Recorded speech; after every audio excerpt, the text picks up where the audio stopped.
If you drink coffee frequently, you have probably heard about the need for utilizing a coffee grinder, but you probably didn't know that there is a whole realm of possibilities when it comes to the different types of coffee grinders. When comparing Burr grinders vs blade grinders, the difference depends on what you want out of a cup of joe. Burr grinders use two revolving abrasive surfaces to grind up coffee, while blade grinders use a propeller-like blade, similar to a blender. While this may all seem trivial, it's important to understand that poorly ground beans will result in a bad cup of coffee, and no one likes a bad cup of coffee more than our team at the roastery.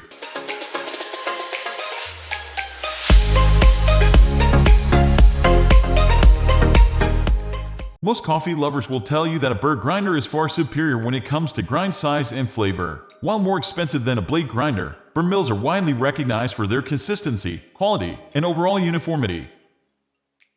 A Burr grinder, also called a Burr mill, is made up of two revolving burrs in between which the coffee is ground. The beans are crushed between a moving grinder wheel and a non-moving surface. Blade grinders are a more common option for those just entering the world of fresh coffee. They are typically more affordable than Burr grinders and are very easy to use. But, as mentioned above, consistent grind size is much harder to achieve in a blade grinder.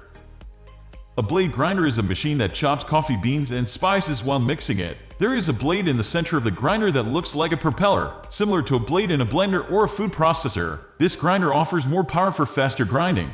But coffee grounds can be uneven in size. Uneven grounds can lead to a bad tasting cup of coffee because you will taste different flavors of the coffee, like the bitterness from the finely ground coffee paired with the bold flavor of the bigger pieces. For the best cup of coffee using a blade grinder, we recommend pulsing as opposed to holding down the grinder until it's done. This will allow the beans to readjust and fall back toward the blade in order to get the preferred consistency. It will also avoid heating the beans, which can impact the overall flavor.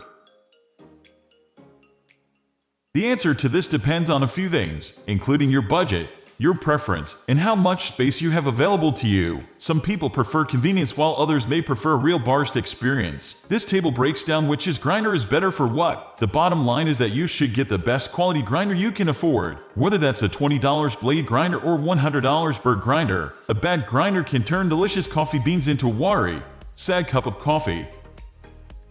The easiest way to explain what a Burr grinder is to explain the difference between it and a blade grinder. A blade grinder is what my mother was using all those years ago, with a blade in the center of the grinder that looks like a propeller, similar to a blender blade. A Burr grinder, however, is exactly what you would find in a vintage manual coffee grinder at an estate sale or your grandmother's house. It is made up of two revolving abrasive surfaces, called burrs, and between which the coffee is ground a few beans at a time. There are flat Burr grinders and conical Burr grinders, but they do the same thing. Grind your coffee and grind it well. The distance between the surfaces can be changed, which in turn will change the size of the grind. The reason that coffee aficionados tend to choose Burr grinders over blade is that the beans are ground in a uniform size, giving you more control over the grind than you do with a blade. A uniform ground is much harder to do in a blade grinder, especially if you are trying to do a coarser ground, which is why Burr grinders are wholeheartedly recommended for anyone doing French press or pour-overs. We are going to end this video right away. If you have any query or information to share, please leave a comment below. Thanks for watching.